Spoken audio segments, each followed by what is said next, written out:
कई सौ लोगों को एक झटके में खत्म कर देने वाले ट्रेन हादसे में तीन ट्रेन आपस में कैसे टकरा गई, इस सवाल का जवाब और पूरी कहानी आपको अगले 3 से 4 मिनट में मिल जाएगा। उड़ीसा में एक बालासोर रेलवे स्टेशन है और बालासोर रेलवे स्टेशन के पास बहानगा बाजार स्टेशन है।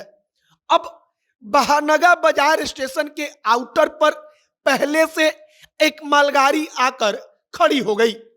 अब मालगाड़ी पहले से खड़ी थी और हावड़ा से आ रही कोरामंडल एक्सप्रेस, जिसका ट्रेन नंबर 12,841 है, यह ट्रेन बहानगा बाजार स्टेशन के 300 मीटर पहले ही पटरी से उतर गई।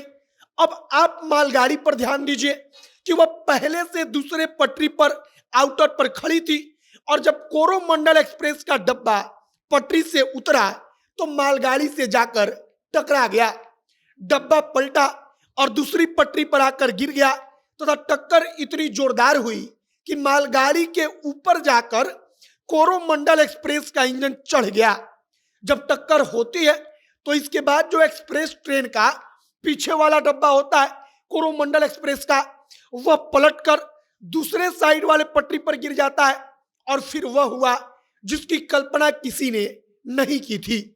जैसे ही तीसरी पटरी पर जाकर डब्बा पलटा, उसके बाद उसी पटरी पर अपनी तूफानी रफ्तार से आगे बढ़ रही हावड़ा बेंगलुरु एक्सप्रेस, जिसका ट्रेन नंबर 12,864 है, वह आकर पहले से पटरी पर पलटी कोरोमंडल एक्सप्रेस के डब्बों से टकरा गई। इसके बाद कई लोग डब्बों के अंदर किसी फुटबॉल की तरह इधर से उधर उड़ गए। एक के बाद एक बड़ा धमाका सुनाई दिया और गांव या उस बाजार के लोग उस तरफ दौड़ पड़े। आगे आपको पूरी कहानी सुनाएंगे कि कैसे यह सब कुछ हुआ। बाकी नमस्कार, मेरा नाम है मोहित कुमार सिंह और आप देख रहे हैं हमारा विशेष कार्यक्रम एक्सप्लेनर। सबसे पहले जहां पर यह दुर्घटना हुई है वहां पर लगातार गिनती चल रही है, गिनती खत्म नहीं हो रही है। लगातार बेजान पड़े लोगों को डब्बे को काट कर निकाला जा रहा है, डब्बों को तोड़ा जा रहा है। डब्बा एक मलबा बन चुका है जिसके अंदर जो लोग हैं वो कैसे हैं, किस परिस्थिति में है, इसके बारे में किसी को कुछ पता नहीं, कोई अंदाजा नहीं। अब कहानी सुनिए। एक एक्सप्रेस ट्रेन मालगाड़ी से टकराती है, कोरोमंडल एक्सप्रेस। अब टकराती है मतलब एक ही पटरी पर दोनों आमने सामने से आकर नहीं टकराती, बल्कि कोरोमंडल एक्सप्रेस का जो डब्बा होता है वो पटरी से उतर जाता है। जब पटरी से उतरता है तो डब्बा पलट जाता है। जब डब्बा पलटता है तो दूसरी पटरी पर खड़ी जो मालगाड़ी थी उससे जाकर टकराती है।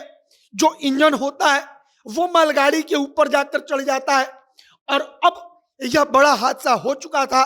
लेकिन इसके बाद एक और इससे भी दर्दनाक हादसा होना बाकी था।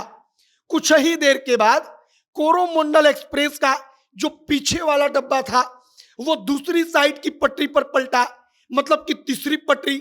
अब उस पटरी पर एक और एक्सप्रेस आनी थी जिसका नाम हावड़ा बेंगलुरु एक्सप्रेस है। अब हावड़ा बेंगलुरु एक्सप्रेस अपने फुल रफ्तार से आ रही थी, उसके ड्राइवर को इसके बारे में कुछ पता नहीं। वह एक्सप्रेस आती है और तीसरी पटरी पर जो डब्बे गिरे हुए थे उन डब्बों से टकराती है और फिर एक बड़ा धमाका होता है। आसपास के लोग सुनते हैं, सुनकर उस तरफ दौड़ पड़ते हैं। जब लोग जाते हैं तो कहते हैं कि हमने पहली दफा देखा तो हमको वहां पर सिर्फ लोहा, कुछ रॉड, कुछ वहां पर बिखरा हुआ दिखाई पड़ा। हम लोगों को समझ में ही नहीं आ रहा था कि आखिरकार यहाँ पर था क्या और क्या हुआ। लोग जब डब्बों को देखते हैं तो डब्बा पूरा मलबा बन चुका था। मलबा बने डब्बों से लोगों को निकालना नामुमकिन था। गांव वालों ने कोशिश शुरू कर दी और इसके बाद वहां पर रेस्क्यू की टीम पहुंची। वहां पर अंदर जो लोग डब्बे से निकाले गए वो कहानी बताते हैं कि हमने खिड़की से देखा तो डब्बा एक एक करके आगे से पलट रहा था। हमारा भी डब्बा पलटा, हम भी उसमें किसी प्रकार से बच गए।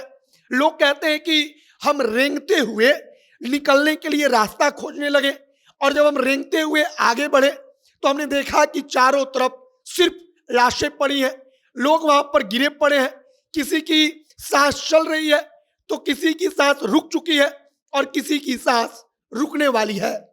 यह पूरी कहानी, जो 3 ट्रेन आपस में टकरा गई, तीनों अलग अलग पटरी पर थी लेकिन तीनों आपस में टकरा गई, यह उसी ट्रेन हादसे की बात की कहानी है। फिलहाल वहां पर रेस्क्यू टीम जो है वो रेस्क्यू कर रही है। केंद्र सरकार से राज्य सरकार तक की टीम लगी हुई है। आगे जो भी तमाम जानकारी, जो भी नया अपडेट आएगा, हम आप तक पहुंचाएंगे। तमाम खबरों के लिए हमारे साथ बने रहिएगा। कैमरे के विशाल खड़े हैं और मैं मोहित कुमार सिंह। बहुत बहुत धन्यवाद।